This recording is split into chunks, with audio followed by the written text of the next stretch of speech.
Good morning सबैजनालाई। हेर्नुहोस् मैले कस्तो फुल रोपेको छु। फुल यसो सिँढीमा राखिदिएको छु मैले। फुलहरू हेर्नु मेरो गार्डन घरको रुमको अगाडि छ। हेर्नु कस्तो राम्रो डालिया फुल गुलाब फुल फुलिरहेछ। यता जेरिनियम छ, यतातिर जेरिनियम पिङ्क कलरको जेरिनियम हो, जेरिनियम फुलेको छ। यता तुलसी पनि लगाएको छु। यता आजको वेदर हेर्नु कस्तो राम्रो छ, अलिअलि घाम लागेको छ। हेर्नुहोस्। अनि यहाँ मेरो रुमको सामने मोबाइल दोकान छ, ग्यारेज छ, सामने छ रुमको सामने। अनि यहाँ हेर्नु होला मैले अनि यहाँ पानीमा चामल कालो जिरा मेथी हालेर पानीमा उमालेर गएर पानी मिलेको लगाउनु लागि टाउकोमा। र यहाँ मैले अब डभ सेम्पू हाल्नु लिएको। जुनै पनि सेम्पू हाल्नु सक्नुहुन्छ, मैले चाहिँ डाब हालेको, डाब सेम्पू लगाउँछु भनेर। र मैले टाउकोमा हिजो कालो मतलब तेल लगाएको थिएँ भनेर अनि एक प्याकेटले हुँदैन, अनि 2 प्याकेट हाल्दैछु। 2 प्याकेट सेम्पू हालेर मजाले घोलेर फेट्नुपर्छ यसलाई।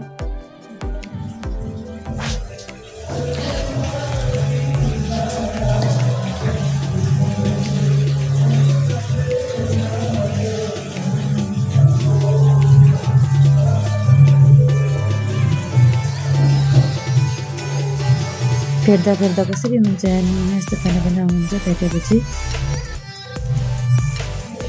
मजाले फेट्नुपर्छ यसलाई।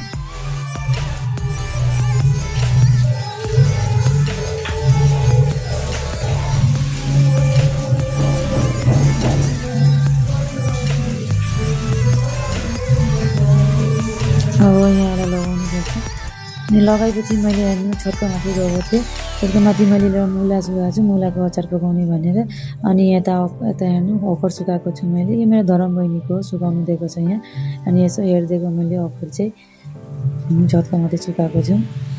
अनि यहाँ हेर्नु मैले ट्रेमा अनि लगाएको छु झिङ्गे फुल, कस्तो राम्रो कली निक्लिँदैछ सानसानो। अनि यता डालिया फुल पनि फुलेको छ डोरा जस्तो। तर कली लागेको छ थुप्रो, तर डोरा मात्रै फुलेको छ अहिले। अनि यहाँ मैले नुहाइधुवाइ भइसक्यो। अनि यहाँ पूजा अर्चना गर्नु लाग्दैछु। अनि पूजा दिन चाहिँ अनि यहाँनिर सफा गर्दैछु। मन्दिर चाहिँ कस्तो लाग्यो होला मलाई भन्नु होला कमेन्टमा।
अहिले मेरो पूजा भइसक्यो। मेरो चाहिँ पूजा मन्दिर चाहिँ कस्तो लाग्यो होला तपाईँहरूलाई, हजुरले मलाई कमेन्टमा बताउनु होला। अनि म अब दोकान जानुको लागि चाहिँ रेडी हुँदैछु। अब म रेडी हुँदैछु दोकान जानु लागि। दोकानमा गएर पूजाहरू गर्नु पर्यो भनेर अनि म नुहाइधुवाइ गरेर अनि घरमा पूजा गरेर अनि दोकानमा गर्नु जान्छु।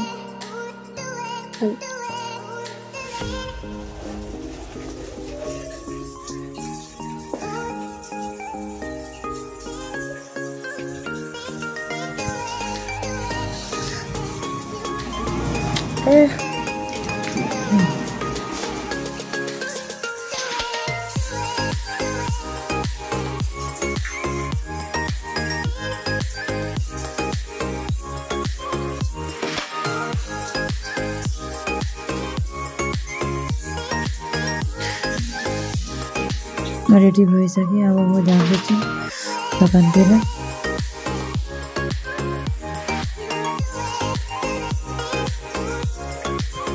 दोकान बेसी दूर छैन, अलिकति दूर छ। यो नै हाम्रो आर्मी गेट हो।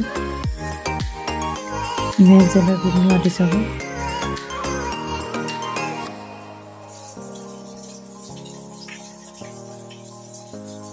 ये हाम्रो दोकान।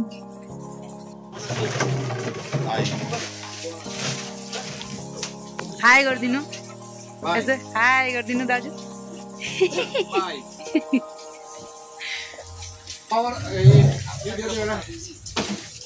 के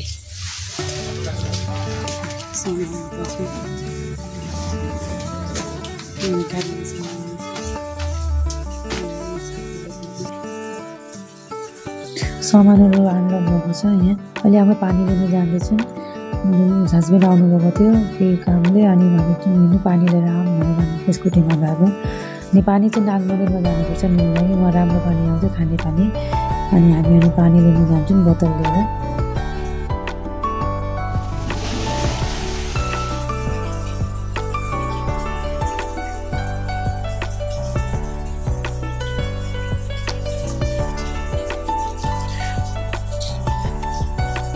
अनि यो मन्दिर हो अनि हामी अब रुमतिर जाँदैछौँ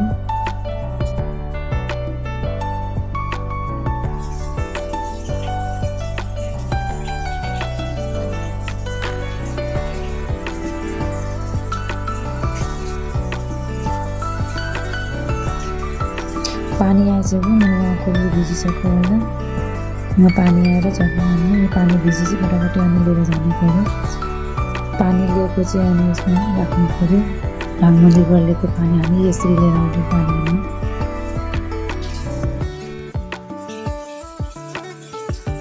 अनि अब खाना पकाउनु पऱ्यो खाना चाहिँ आज छ जातकले जो त्यही पकाउँदैछौँ आज देवरले भाइले त्यही पकाउनु भन्नुहुँदै थियो अनि त्यही पकाउँदैछौँ